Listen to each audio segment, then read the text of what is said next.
Clio? Oui, ça va, ça va, ça va. Bon, alors pour cette première aventure, vous allez nous parler de quoi? De Bordeaux, puisque la nouvelle est tombée le mois dernier. Bordeaux a été élu par un site privé destination européenne de l'année, ce qui est assez important, puisque l'année dernière, c'était Porto. Et Porto a quand même enregistré 16% d'augmentation de fréquentation touristique en 2014, grâce à cette élection, en fait. Donc, tout simplement, c'est un site privé, donc c'est les internautes qui votent, ce qui est intéressant, parce que ça change un petit peu de Rome, Paris, etc., qui sont des villes qui, d'habitude, ont le dessus en Europe. Ouais, toujours les mêmes, en fait. Voilà, toujours les mêmes. Donc, le principe est assez sympa, là, en fait, c'est il faut mobiliser le plus d'internautes possible. Et là, Bordeaux a fait fort, voilà, parce qu'ils ont mobilisé 17% des votes au total, je crois, quelque chose comme ça. C'est assez impressionnant. Donc du coup, à la deuxième position, c'était Lisbonne cette année. Et Bordeaux a gagné. Oui, on a gagné. C'est la France qui a gagné quand même. Elle n'est pas peu fière quand même de son pays, notre petite Clio. Du sud que de... Oui, mais j'aime bien Bordeaux, Non, tout simplement, les Bordelais ont voté en masse parce que les Bordelais aiment leur ville. Alors, c'est la conclusion. Pourquoi les Bordelais aiment leur ville? Donc, on va essayer de comprendre un petit peu. Oui, faites-nous découvrir. Voilà, ces dernières années. Alors voilà, c'est ça. Ces dernières années, c'est les quais en fait qui ont été mis en avant. En fait, Bordeaux s'est vraiment ouvert sur son fleuve. Voilà, sur son fleuve et puis évidemment sur l'estuaire ensuite et sur l'Atlantique par accord. Enfin bon, voilà. Regardez comme c'est beau là, voilà. Magnifique. Voilà, ça c'est le nouveau point, exactement, on va en parler. Une bordelaise de cœur peut-être. Surtout des superbes plantations le long des quais. Ils ont fait des massifs justement fantastiques. Sur les quais de Bacalan, qui sont les nouveaux quais à la mode, justement grâce à l'ouverture du pont. On a énormément de plantes et on peut découvrir les quais. Ce que moi je vous propose de faire, c'est une balade en bateau. C'est un peu la nouvelle chose à la mode. Très bien. Une balade. En plus, ça coûte rien. On loue une navette, on fait comment? Oui, on prend une navette. En fait, il y a une navette qui s'appelle le Bad Cup qui coûte le même prix qu'un ticket de tramway. Donc vraiment, ça coûte rien. Oui. Vous faites une traversée d'une demi-heure et vous allez voir tous les renouveaux, tous les nouveaux quais.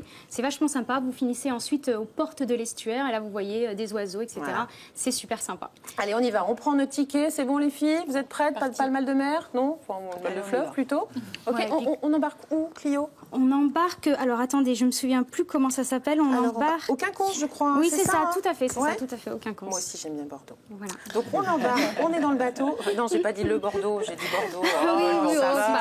J'adore. Bon, bref. Avec modération, attention.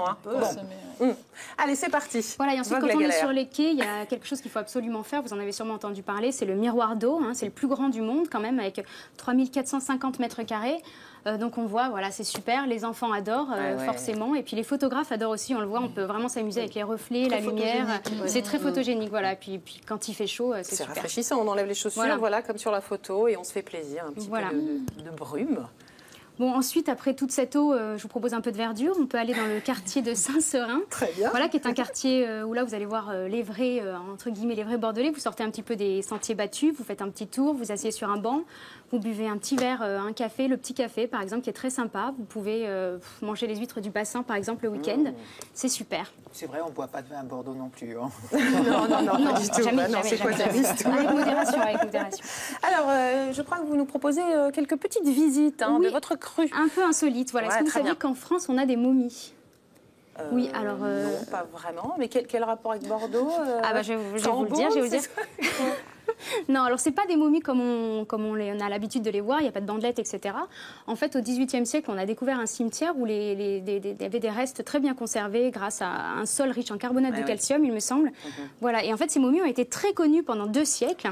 Wow. Voilà, on les voit, c'est impressionnant. Oui, mais elles ont gardé leurs vêtements, leur peau, attitude, leur langue parfois. Mais qu'est-ce qui s'est passé? De quoi sont décédés ces gens? Alors de plein de choses différentes en fait. Non, alors ils ne sont pas forcément tous décédés en même temps, c'était dans un cimetière, donc voilà. On ne peut plus les voir malheureusement, mais il y a un document sonore qui a été retrouvé il y a quelques temps, et maintenant on peut à nouveau revivre l'expérience dans la crypte Saint-Michel. C'est-à-dire, c'est quoi un document sonore qui a été retrouvé? C'est un document visuel et sonore qui a été tourné, parce qu'en fait, il y a très longtemps. Il y a très longtemps. Les momies ont été retirées en 1974, donc c'est pas si vieux que ça. Mais elles sont où les momies maintenant? Elles sont enterrées dans un cimetière maintenant. En fait, elles étaient très dégradées. Les étudiants en médecine s'amusaient à piquer de la peau dessus pour leur porter chance pendant leurs examens. Elles ont été très dégradées. Voilà, Quelle voilà, drôle voilà. d'idée. Mais c'était vraiment c'était vraiment une raison touristique pour les gens de venir à Bordeaux. C'était Victor Hugo est venu voir, Stendhal aussi. On en retrouve des traces dans leurs écrits, donc c'était quelque chose de très important à Bordeaux. Voilà, donc les Bordelais sont contents de retrouver un peu leur momie. Bon alors, on s'est fait des petites frayeurs, un petit remontant, un peu quelque chose pour faire passer la pilule. On peut aller au cinéma. Hein. Bon, c'est toujours un peu dans cette idée crypte, même si c'est pas tout à fait la même chose.